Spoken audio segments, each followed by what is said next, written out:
Today we're gonna bring in the Facecam from Elgato.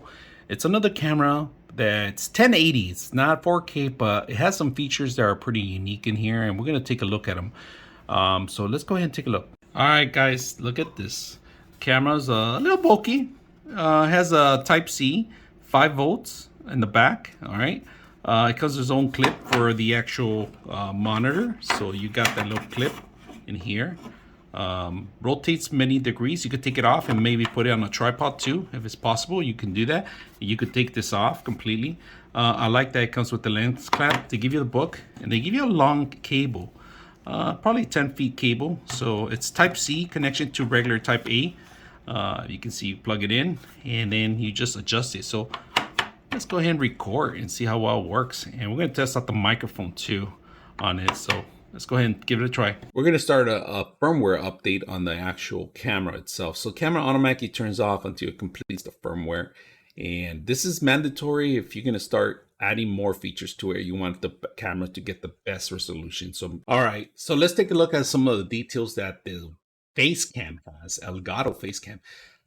You can see it a little crisp. You can actually see the difference between the chip itself. So right now, I don't have too much lighting in here. There's actually natural light and one light bulb that's pretty far off right now.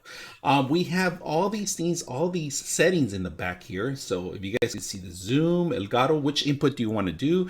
So if you have multiple cameras, you can actually work with the same thing, but be cautious because they might not be compatible with this software. It's only made for Facecam. So on this thing in here, if you guys can see, I'm going to zoom in a little bit more and we can actually zoom into my face, but then you start seeing the pixelation and so forth. So you can see the quality of it.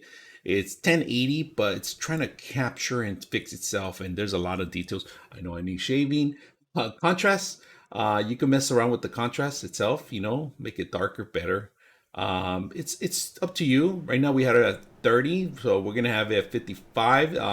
Let's see saturation, and you can see the saturation. So we're gonna keep it at 55. How it was, 50's fine. Sharpness, we're gonna lower it down to make it a little blurry. Sharpen it. Oh, that's, if you guys can see the difference on the sharpness, that's kind of crazy how it captures everything. So we're gonna keep it low, like just in between, somewhere around there.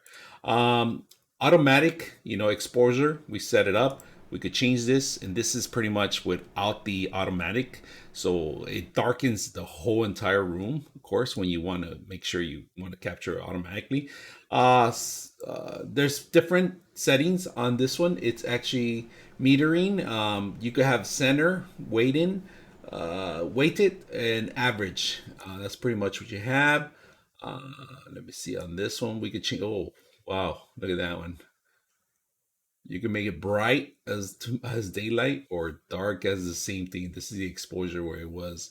White balance, let's turn it off. Let's see how it looks. And you can see the colors. They're pretty like a yellow pinkish color. So I'm going to put automatically on. Noise reduction.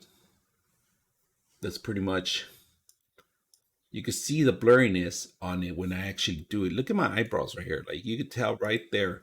When I turn it off, it's blurry. When I turn it on, it's blurry. When I turn it off, it's not blurry. Right now we're at 60 hertz. We can change it to 50 hertz, but that's the movement. When you move around, that's when you can actually tell the line. So far, this is all the settings that we have in here included.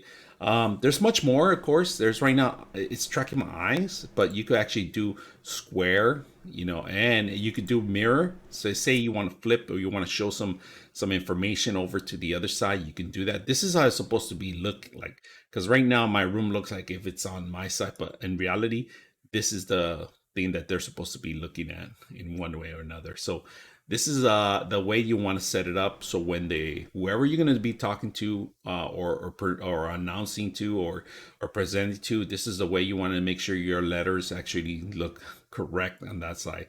So the only distraction is this light that's going to come in right here. And I do have a lot of light. And if I let it in, it kind of exposes it a lot more. But I like the way it works. I like all the details. I like the stuff that it does. You could save it, and then of course you could filter things, you could change, you could update firmware, restore factory reset. And in fact, we're going to restore factory reset. It does that. and without the mirror part. So we're just gonna eye track it and turn it off. We're gonna turn it back on. So we're gonna keep the mirror part. I like the mirror part. I'm gonna keep it going. So far, you can see the actual mic here right next to me. It's not. It doesn't relate on if I put my hand in here. It doesn't do the focusing out or anything like that. It's pretty much like the GoPro kind of thing. They kind of focus all in once and you get what it is, but it doesn't know the depth that much. If you guys can see, it doesn't. It sees it clear as the back of it. So not bad. So I hope you guys enjoyed the little demo I've done on this software. All right, I use Nvidia Broadcast with the actual Facecam. So we're going to show you a couple things. Of course, you can use it for your microphone, speakers, and so forth, but we're going to go to the camera. And if you guys can see, this is the actual camera. You could change the frames per second to also, it gives you access to change certain things on your camera in here. So we have it at a maximum resolution, 1920 by 1080, 60 frames per second. We're fine with that.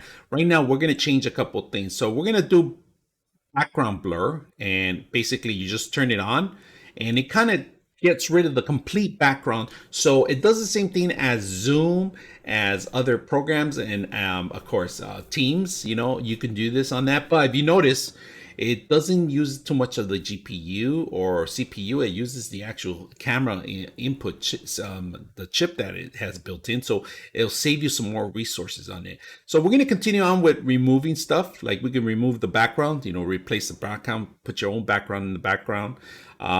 Background removal completely. This is what I use when I am actually streaming.